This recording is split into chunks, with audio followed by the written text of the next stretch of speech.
Hello बच्चों, good evening. आज के सेशन में एक्सरसाइज के थोड़े बहुत क्वेश्चन हैं, तो आज डाउट सॉल्व कर लेते हैं। सबसे पहली बात, आपकी टेक्स्ट बुक, उसमें एक दो लाइन लिखी है कि कभी कंसंट्रेशन आप डिक्रीज करोगे, यानी सॉल्यूशन को डाइल्यूट करोगे तो कंडक्टिविटी वो इंक्रीज होने वाला है। डाइल्यूशन से कभी कंडक्टिविटी डिक्रीज नहीं होता है। डाइल्यूशन से कंडक्टिविटी डिक्रीज नहीं होता है। मैंने एक फॉर्मूला का डेरिवेशन आपको सिखाया था, lambda M is equal to K into V. तो अगर आपने सॉल्यूशन को डाइल्यूट किया तो वॉल्यूम इंक्रीज हो जाता है। तो वॉल्यूम इंक्रीज हो जाता है, वो चीज को समझते हैं। टेक्स्ट बुक का एक लाइन है, डाउट में वो भेजा है कोई स्टूडेंट ने, तो वो मैं बता दूं आपको कि इसमें सपोज 5 फिश है, तानाजी की जो फिश है 5 फिश इतने वॉल्यूम में है। अब उसको मैंने डाइल्यूट कर लिया,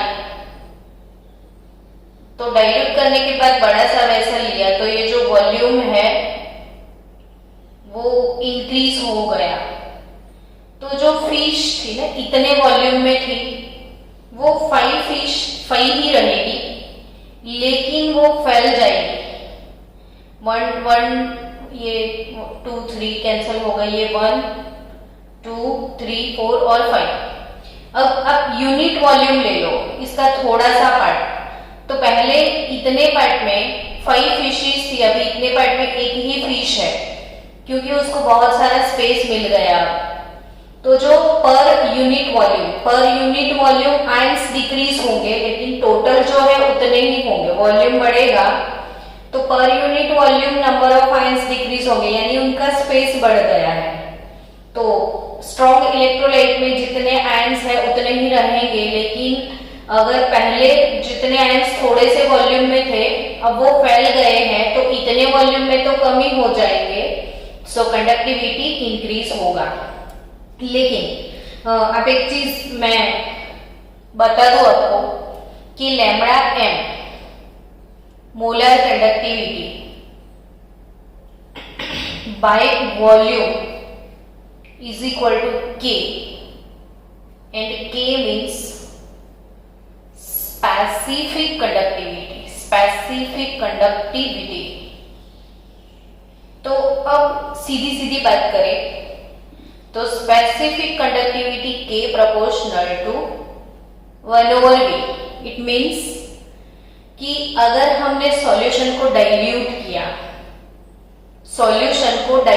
किया तो मोलार कंडक्टिविटी इंक्रीज होगा, लेकिन स्पेसिफिक कंडक्टिविटी डिक्रीज होगा। ये चीज याद रखना कि with dilution molar conductivity increase होगा, लेकिन स्पेसिफिक कंडक्टिविटी इंक्रीज नहीं होता है, वो डिक्रीज होता है। तो आपका डाउट नंबर 1 खत्म हो गया। सेकेंड, टेक्स्ट बुक की बात करें तो उसमें छोटे छोटे क्यूब से जो क्वेश्चन दिए हैं वो क्वेश्चन को सॉल्व करते हैं। टेक्स्ट बुक में क्वेश्चन है, how much electricity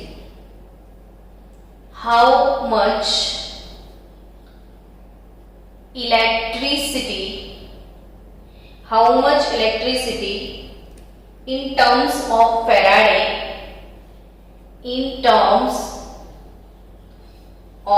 Faraday is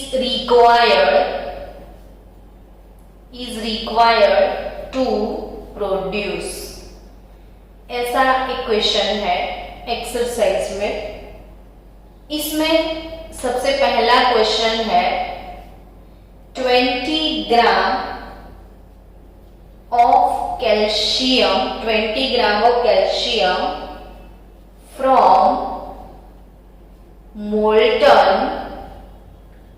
CaCl2। Maximum NEET के MCQ ऐसे ही होंगे, मतलब ये इलेक्ट्रोलिसिस पे बेस्ड या कंडक्टिविटी पे बेस्ड क्वेश्चन ज्यादातर आते हैं। तो 20 gram of calcium from molten calcium chloride. Guys कैसे सॉल्व करना है, तो कैल्शियम क्लोराइड मोल्टन है ना, तो उसको सॉलिड, उसको हीट प्रोवाइड करेंगे तो वो मेल्ट हो जाएगा। तो calcium +2 liquid and 2Cl- liquid हमको मिलने वाला है। अब कैल्शियम तो मेटल है, प्रोडक्ट क्या मिलेगा, तो जो पॉजिटिव आयन है वो नेगेटिव पे जाता है, नेगेटिव आयन पॉजिटिव पे जाता है। इलेक्ट्रोलिटिक सेल में पॉजिटिव एनोड होता है और नेगेटिव कैथोड होता है, तो मेटल हमेशा कैथोड पे डिपॉजिट होता है। तो सबसे पहले आपने लिखना है cathode equation. Calcium 2 + 2 moles of electron gives calcium। तो what it means here, तो it means that कि 2 Faraday of electricity, 2 Faraday of electricity मतलब अमाउंट कितना Faraday, 2 Faraday। if 2 Faraday amount हम देते हैं तो हमको 1 मोल कैल्शियम मिलता है, और 1 मोल कैल्शियम का ग्राम अमाउंट यानी इसका एटॉमिक मास 40 ग्राम पर मोल होता है। ये चीजें पता है। अब क्वेश्चन की तरफ देखो कि 20 ग्राम कैल्शियम के लिए how much electric current in terms of Faraday is required. So बच्चों, अगर मुझे 40 ग्राम कैल्शियम की जरूरत है तो मुझे पास करने पड़ेंगे 2 फेराडे। तो if I want 20 gram calcium then how much faraday, तो 20 into 2 डिवाइडेड बाय 40, तो इट इज 1 फेराडे। तो 1 फेराडे अमाउंट हो गया। चलो ऐसा ही ये वाले क्वेश्चन में और भी एक दूसरा क्वेश्चन है। एक क्वेश्चन है required electricity in faraday to obtain 40 gram aluminium from the molten Al2O3। 40 gram aluminium from the molten Al2O3।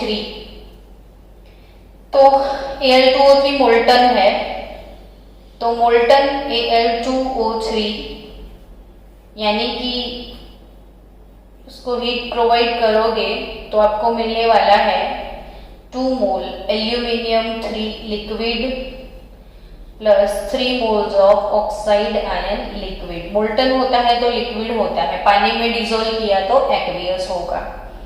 So guys, cathode equation twice Al+3 twice ना भी लिखो तो भी क्या फर्क पड़ता है, Al+3 electron gives aluminium. It means that 3 faraday current 3 mole electron. आपको पता है कि amount of electricity passed through 1 mole of electron is called 1 faraday. तो 3 mole electron it is 3 faraday. Al2O3 aluminium का मोलर मास 27 ग्राम है 1 mole के लिए।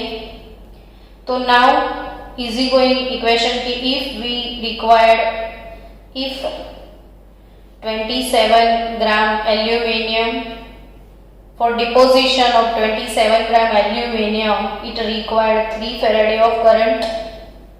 तो 40 ग्राम एल्यूमिनियम, तो 40 into 3 divided by 27, तो 40/9 कर लेना, आपको आंसर मिल जाएगा 4.4444 फेराडे। तो इक्वेशन ये हुआ। चलो और इक्वेशन है इसमें कि how much electricity is required in coulomb. Next question है how much electricity required in coulomb for the oxidation of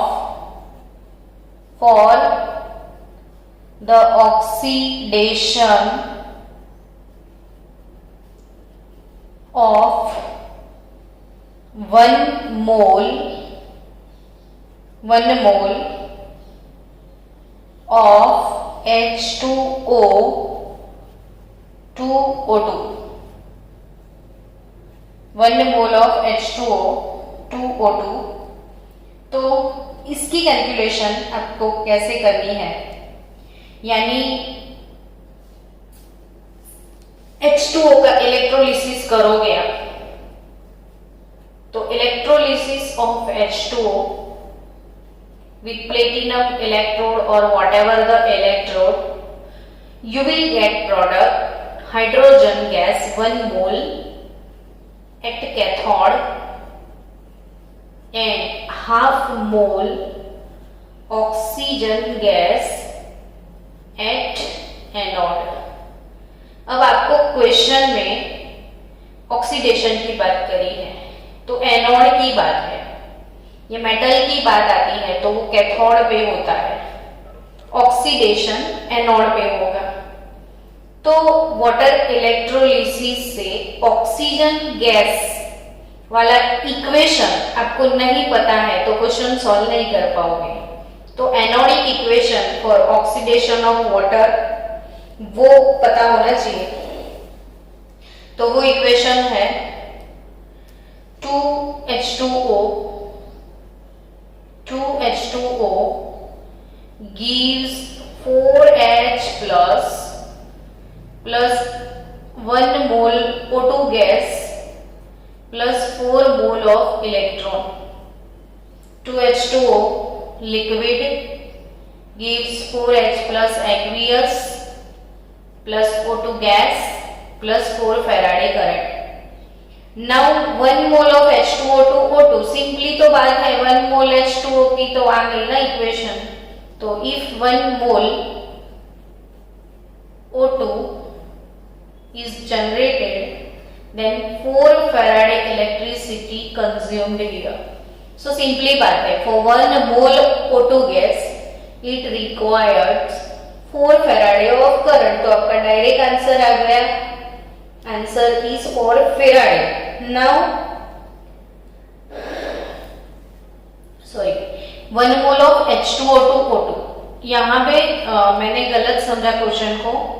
1 mole of H2O to O2 यानी 1 मोल H2O की बात करिए, 1 मोल O2 की नहीं।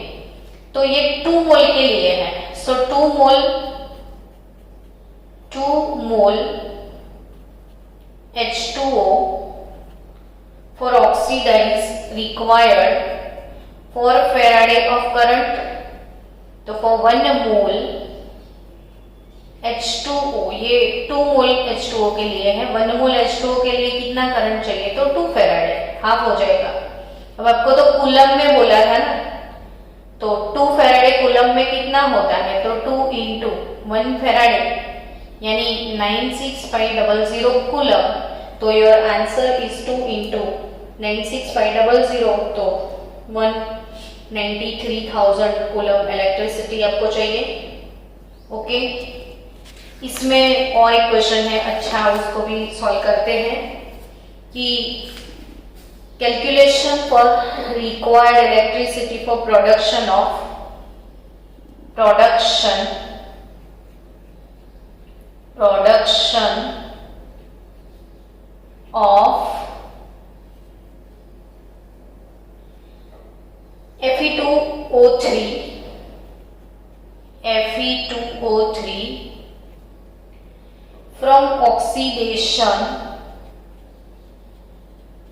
Fe2O3 from oxidation of 1 mole of FeO, oxidation of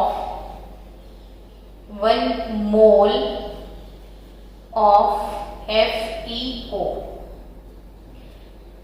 तो production of Fe2O3 from oxidation of 1 mole of FeO। तो आपको equation generate करना पड़ेगा कि FeO ऑक्सीडाइज होगा Fe2O3 में। बच्चों FeO में Fe का ऑक्सीडेशन स्टेट होता है +2 और यहाँ पे इसका ऑक्सीडेशन स्टेट होगा +3। तो 2 to 3 जब हुआ तो ऑब्वियसली उसने इलेक्ट्रॉन लूज किया, तो FeO गिव्स Fe2O3। अब यहाँ पे एक ही Fe है तो Fe2O3 को हाफ मोल कर दो, यानी अल्टीमेटली एक ही Fe हो गया। तो for single Fe2 to Fe3 तो एक इलेक्ट्रॉन लूज करना पड़ेगा उसको। सिंपल है बच्चों, Fe+2 अगर ऑक्सीडाइज होता है Fe+3 में तो वो एक इलेक्ट्रॉन लूज करेगा। तो FeO से अगर वो Fe2O3 में कन्वर्ट हुआ तो half mole Fe2O3 plus electron plus H+, तो इसका ऑक्सीडेशन इक्वेशन होगा। अब इसको आपको बैलेंस नहीं करना है तो भी चलेगा, बैलेंस करोगे तो भी चलेगा। तो FeO half mole Fe2O3 plus electron plus H+, इसमें H+ कहाँ से आएगा, इसको डालने की कोई जरूरत ही नहीं है। आप सिंपली सुपर FeO से Fe2O3 में जाना है। और अगर आपने ऐसे नहीं किया और आप ऐसे लिख रहे हो कि 2FeO गिव्स Fe2O3, तो इसको खाली बैलेंस कर दो आप कि ये 2Fe हो गया, ये 2 ऑक्सीजन है, यहाँ पे 3 ऑक्सीजन है। तो आपको Fe2O3 2FeO से Fe2O3 में जाना है तो ऑक्सीजन को बैलेंस करना पड़ेगा। यहाँ पे ऑक्सीजन कितने हैं 1 मोल, यहाँ पे हाफ इंटू 3/2 मोल ऑक्सीजन 1.5, तो ये 1 तो है और यहाँ पे 1.5 है। तो ऑब्वियसली इक्वेशन को बैलेंस करने में थोड़ा टाइम लगेगा। लेकिन अगर आपको बैलेंस नहीं करना है और सिंपली सोचना है, बैलेंस करना है तो आप वो रेडॉक्स वाला फंडा यूज कर दो तो फटाफट से बैलेंस हो जाएगा कि भाई ये इसका ऑक्सीडेशन स्टेट Fe+2, इसका Fe+3, दो Fe के लिए 4, यहाँ पे 2 Fe के लिए 6, इंक्रीज बाय 2, तो obviously 2FeO gives Fe2O3 plus 2 मोल इलेक्ट्रॉन इंक्रीज हो गए। अब आपको पता है रेडॉक्स में हम क्या करते थे, ऑक्सीजन को बैलेंस करने के लिए जहां जितने ऑक्सीजन कम होते हैं उसी साइड उतने H2O डाल दो। यहाँ पे 2Fe, यहाँ पे 3 ऑक्सीजन, तो यहाँ पे एक ऑक्सीजन की कमी है तो 2H2O डाल दो, हो गया ऑक्सीजन बैलेंस। तो सॉरी, एक ऑक्सीजन की कमी है Fe2O3 3 मोल ऑक्सीजन, यहाँ पे 2 मोल, तो जहां जितने ऑक्सीजन कम है उतने मोल H2O डाल दो। तो H2O डाल दिया आपने। अब हाइड्रोजन को बैलेंस करना पड़ेगा ऑब्वियसली, यहाँ पे 2 हाइड्रोजन है, यहाँ पे नहीं है, तो आप 2H+ लिख दोगे तो ये हो गया बैलेंस। अब पूरे इक्वेशन को 2 से डिवाइड कर सकते हो आप। तो मैंने जो पहले इक्वेशन लिखा था वो आ जाएगा कि FeO plus half H2O gives half Fe2O3 plus electron plus H+, तो ये बैलेंस इक्वेशन हो गया। सिंपली कैसे करोगे बैलेंस, देखो FeO गिव्स Fe2O3, तो FeO से Fe2O3 तो ऑक्सीडेशन स्टेट यहाँ पे 2Fe है तो 2 लगा दो। अब ऑक्सीडेशन 1 का 2 तो 2 के लिए 4, ये 2 के लिए 6 हो गया, यानी इंक्रीज बाय 2 हुआ तो 2 मोल इलेक्ट्रॉन इसने लूज किया।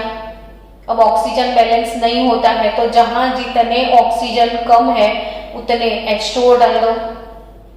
अब H प्लस की बारी आई तो यहाँ पे 2 हाइड्रोजन है, यहाँ नहीं थे तो 2H प्लस मैंने डाल दिया। अब पूरे इक्वेशन को 2 से डिवाइड कर दिया तो मुझे मिल गया ऑक्सीडेशन इक्वेशन। सो गाइस इतना लंबा तो कुछ करने की जरूरत नहीं है, सीधा reduction of Fe2O3 from oxidation of 1 mole FeO।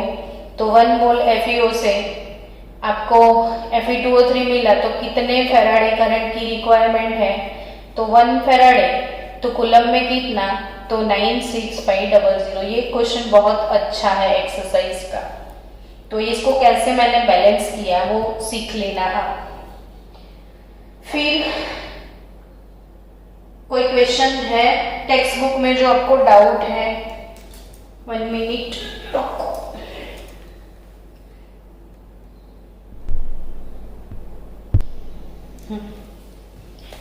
Textual exercise 3.5। हाँ,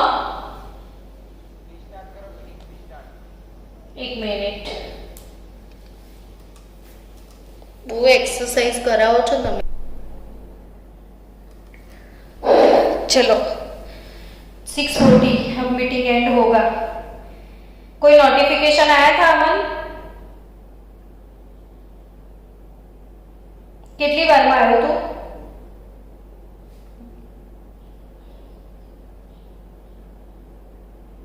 હમણાં જ આવ્યું હતું ને? બસ તો હવે બંધ થવાની રાહ જોઈએ આપણે, ત્યાં સુધી એક કામ કરો, एक्सरसाइज में एना पछी वालो क्वेश्चन तमे सॉल्व करो, तमे बेसी ना रहो। चलो नेक्स्ट क्वेश्चन, आ समझ में आयो खरू केवी रीते करवानुं हतुं एम? ओके, तो नेक्स्ट क्वेश्चन सॉल्व करो। चलो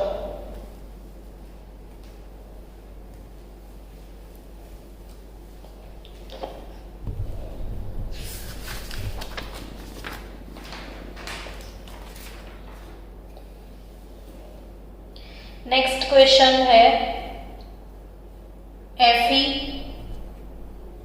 oblique Fe2.001 molar salt bridge H plus 1 molar oblique H2 gas oblique platinum solid. ये एनोड, ये कैथोड। ये वाले क्वेश्चन को आपको सॉल्व करना है।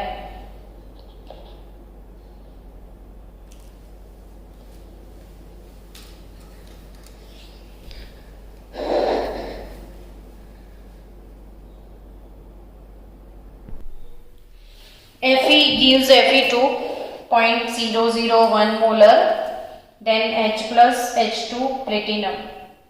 तो सबसे पहला काम एनोड इक्वेशन, एनोड पे होता क्या है, ऑक्सीडेशन, यानी Fe gives Fe plus 2.001 molar plus 2 electron. और कैथोड के लिए इक्वेशन होगा 2H प्लस 2 इलेक्ट्रॉन, इसने 2 इलेक्ट्रॉन लूज किए, वो 2 गेन करेगा और H2 गैस रिलीज होगा। और H प्लस का कंसंट्रेशन है 1 मोलर। अब आपको दोनों का टोटल 2 कट हो गया, तो Fe plus 2H plus 1 molar gives Fe2.001 molar plus H2। अब इसका Nernst equation E cell is equal to E not cell minus 0.059/2 log 2 इसलिए लिखा, 2 मोल इलेक्ट्रॉन से मैंने बैलेंस किया। तो log concentration of product upon reactant, concentration जिसका होता है मेंशन करोगे, इसका तो नहीं करोगे ना आप। तो concentration of Fe plus 2 upon concentration of H plus का स्क्वायर, ये 2 मोल है इसलिए। नाउ ई नॉट सेल, तो ई नॉट सेल अब इसका कैलकुलेट करना है आपको। तो E nought cell, E nought cathode minus E nought anode. Cathode hydrogen है तो उसका पोटेंशियल तो 0 ही आएगा, स्टैंडर्ड पोटेंशियल। और एनोड पे कौन है, Fe, तो Fe का पोटेंशियल कितना है, Fe2 से Fe माइनस 0.44, तो minus 0.44, so it is plus 0.44 मिलेगा आपको। तो 0.44 वोल्ट आपका ई सेल है। तो ये 0.44 वोल्ट माइनस 0.059 बाई 2 लॉग। अब ये Fe2 का कंसंट्रेशन 10⁻³ है ना, और ये 1 मोलर का स्क्वायर तो अगेन 1 होगा। सो 0.44 माइनस 0.059 बाई 2 और लॉग 10⁻³ तो लॉग 10⁻³ का मतलब होता है ये -3 ऐसे लिखोगे, -3 log 10, log 10 का वैल्यू 1, तो आपका आंसर -3 होगा। सिर्फ यहाँ पे माइनस माइनस ये प्लस हो जाएगा, तो 0.44 प्लस। देखो समझो दोनों क्वेश्चन का डिफरेंस। यहाँ पे इधर कैथोड का कंसंट्रेशन कम था, तो ये जो भी वैल्यू आया ना वो अल्टीमेटली ई सेल से डिडक्ट हुआ, यहाँ पे डिडक्शन हुआ क्योंकि कैथोड का कंसंट्रेशन लो था। ये वाले इक्वेशन में एनोड से कैथोड का कंसंट्रेशन ज्यादा है, तो जब कैथोड का कंसंट्रेशन हाई है उसकी वजह से यहाँ पे प्लस आ गया, यानी ई सेल में something should be added here, so E cell increase हो जाएगा, ई नॉट सेल में कुछ ऐड होगा। तो 0.059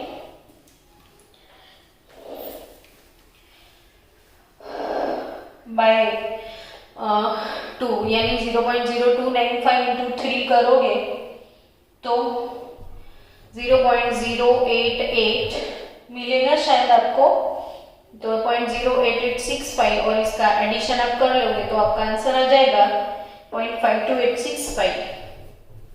तो यहाँ पे एक चीज आपको सीखनी है बच्चों कॉम्पिटिटिव लेवल के लिए कि ये वाले सेल में आपको सेल पोटेंशियल इंक्रीज करना है तो हमेशा कैथोड को इंक्रीज करो, एनोड को डिक्रीज करो, तो पोटेंशियल यहाँ पे ऐड हो जाएगा। चलो इसके बाद इसका नेक्स्ट क्वेश्चन है वो सॉल्व करते हैं। नेक्स्ट क्वेश्चन 3 वाला अब कर लेना, वो आ जाएगा। मैं 4th वाला करवा रही हूँ। Platinum solid oblique bromide 0.010 molar oblique Br2 gaseous electrode है ये, फिर H प्लस 0.030 मोलर H2 और प्लेटिनम। वेरी नाइस क्वेश्चन बच्चों। एनोड कैथोड इक्वेशन वो अगर आपने परफेक्ट कर लिया तो दुनिया की ताकत नहीं कि आपको गलत बना सके। एनोड पे ऑक्सीडेशन लिखना है किसका, तो ऑक्सीडेशन ब्रोमीन का कैसे लिखोगे, तो ऑक्सीडेशन यानी कि बच्चों इलेक्ट्रॉन को लूज करना है, तो Br2 इलेक्ट्रॉन गेन करेगा तो Br- बनेगा और Br- लूज करेगा तो ब्रोमीन बनेगा, तो 2Br- gives Br2 gas plus 2 moles of electron. Gaseous electrode में यही चीज बच्चे नहीं समझ पाते हैं कि ये एनोड कैथोड इसका ऑक्सीडेशन इक्वेशन क्या है, 2 - Br। ब्रोमाइड ये चीज है जिसने इलेक्ट्रॉन गेन किया हुआ है, तो जो इसके पास इलेक्ट्रॉन है वही तो लूज करेगा ना, तो 2Br- गिव्स Br2 और ब्रोमाइड का कंसंट्रेशन है 0.010 molar. Now go for cathode. Cathode पे ऑब्वियसली रिडक्शन होगा, तो 2H प्लस 0.030 मोलर ये 2 मोल इलेक्ट्रॉन गेन करके H2 गैस में कन्वर्ट होगा। अब दोनों का टोटल, तो 2Br minus 0.010 molar plus 2H plus 0.030 molar gives bromide Br2 plus H2। तो Nernst equation E cell E not cell minus 0.059/2 log concentration, product side कुछ भी नहीं है, किसी का भी कंसेंट्रेशन नहीं है, तो 1 अपॉन ब्रोमाइड का जो कंसेंट्रेशन है उसका स्क्वायर होगा और H प्लस के कंसेंट्रेशन का भी स्क्वायर होगा। अगर आप इसको 1 मोल में कन्वर्ट कर लेते तो भी चलता। सपोज मैं इसको 1 मोल में कन्वर्ट कर लूं तो 2 नहीं लिखूंगी, तो ये हो जाता हाफ मोल, तो ये हो जाता 1 इलेक्ट्रॉन। इसको H plus 1 electron gives half mole H2, तो पूरे इक्वेशन को 2 से डिवाइड करो तो हाफ हाफ आ जाए, तो आपको यहां सिर्फ 1 इलेक्ट्रॉन लिखना पड़े 1, तो ये दोनों का स्क्वायर निकल जाए ताकि आपका काम इजी हो जाए। नाउ E नॉट सेल, तो E not cathode minus anode कर लो, कैथोड तो वैसे भी 0 है। अब एनोड ब्रोमीन है, तो ब्रोमीन का कितना है, टेक्स्ट बुक में EMF सीरीज में देखो ब्रोमीन का, तो 1.08 वोल्ट होगा, तो 1.08 वोल्ट है ब्रोमीन का, 1.08। सो E सेल आपका यहाँ पे नेगेटिव आने वाला है, तो your E cell should be negative here. Now minus 0.059 log 1 upon concentration 0.010 into 0.030, तो माइनस 1.08 माइनस 0.059 लॉग जो भी है इसका ही है ना, तो 0.010 इंटू 0.030 करो, फिर उसका इनवर्स ले लो। एक काम करते हैं, इसको मैं यहाँ प्लस लिख दूं, तो अगर मैं इसको प्लस लिखूं ना तो मैं इसको इनवर्स कर सकती हूँ, यानी लॉग 0.010 इंटू 0.030। ये चीज सीखो आप कि मैंने क्या किया, ये माइनस के बदले प्लस कर लिया, तो log 1 अपॉन x होता है तो वो log x हो जाता है। यानी बच्चों log 1 अपॉन x के लिए आप माइनस log x लिख सकते हो।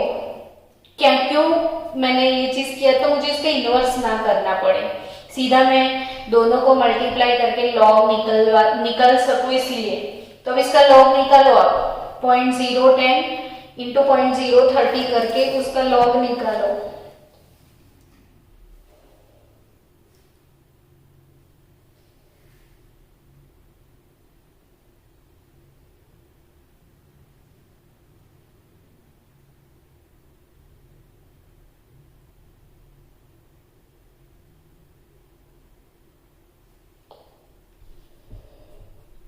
-1.08 लॉग निकाल के मल्टीप्लाई करोगे तो वैल्यू आपको माइनस में मिलेगी, -0.2082 आएगी शायद, -2082 मिलेगा आपको। तो अल्टीमेटली योर आंसर -1.2882। तो ये बहुत मस्त क्वेश्चन है, बहुत ही मस्त क्वेश्चन। ये वाला क्वेश्चन 2 बार आप वीडियो देख के सॉल्व करना, मजा आ जाएगा। चलो नेक्स्ट डाउट वाला क्वेश्चन कौन सा है वो देखते हैं।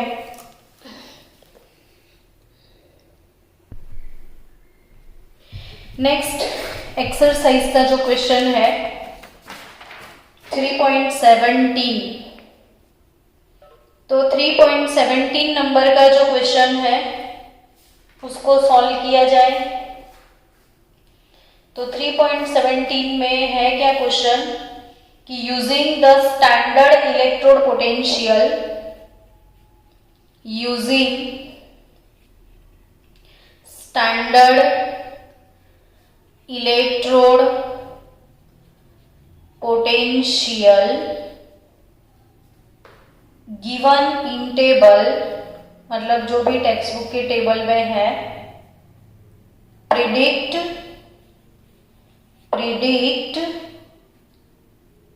if the reaction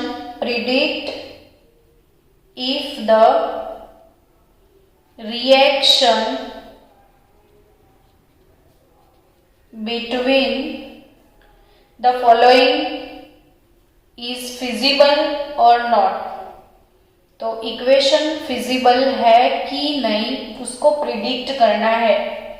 तो इसमें सबसे पहली बात Fe+3 एंड I- इन दोनों के बीच में रिएक्शन हो सकता है या नहीं, तो वो कैसे प्रिडिक्ट किया जाए।